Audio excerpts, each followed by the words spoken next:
Halo sahabat Direktori Hukum, di video ini aku mau ngebahas tentang perbedaan antara MOU dan perjanjian.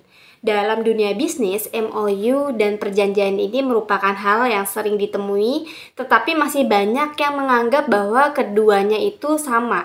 Padahal ternyata MOU dan perjanjian ini merupakan hal yang berbeda. Meskipun keduanya memiliki peran penting dalam memfasilitasi kerjasama bisnis, MOU dan perjanjian ini memiliki perbedaan yang signifikan dalam sifat, keberlakuan, dan tingkat keterikatan hukum. Lalu apa sih perbedaannya? Langsung saja yuk kita bahas. Perbedaan MOU dan perjanjian yang pertama adalah bahwa MOU itu merupakan prakontrak, sementara perjanjian adalah kontrak itu sendiri. MOU dibuat untuk menegaskan keseriusan dalam bekerja sama, dengan kata lain sebagai landasan kepastian.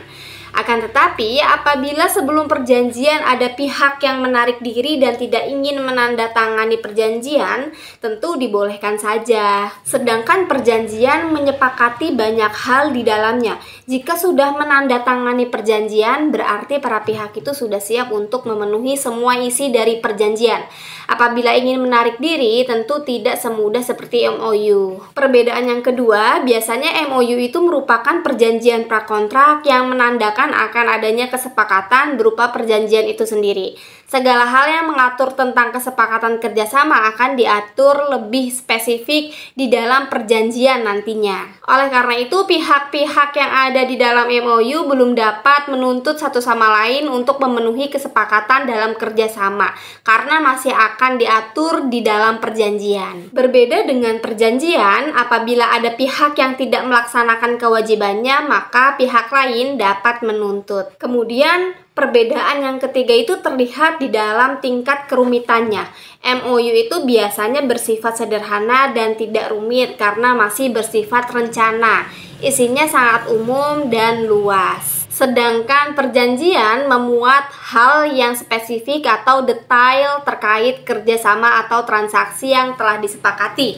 Bahkan jika ada yang perlu dijelaskan lebih detail lagi, bisa diberi lampiran yang menjadi satu kesatuan dengan perjanjian tersebut. Perbedaan yang terakhir adalah bahwa MOU itu mudah dibatalkan, sementara perjanjian itu sulit atau tidak mudah dibatalkan. Di awal proses sebelum terlaksananya perjanjian akan ada feasibility study atau studi kelayakan.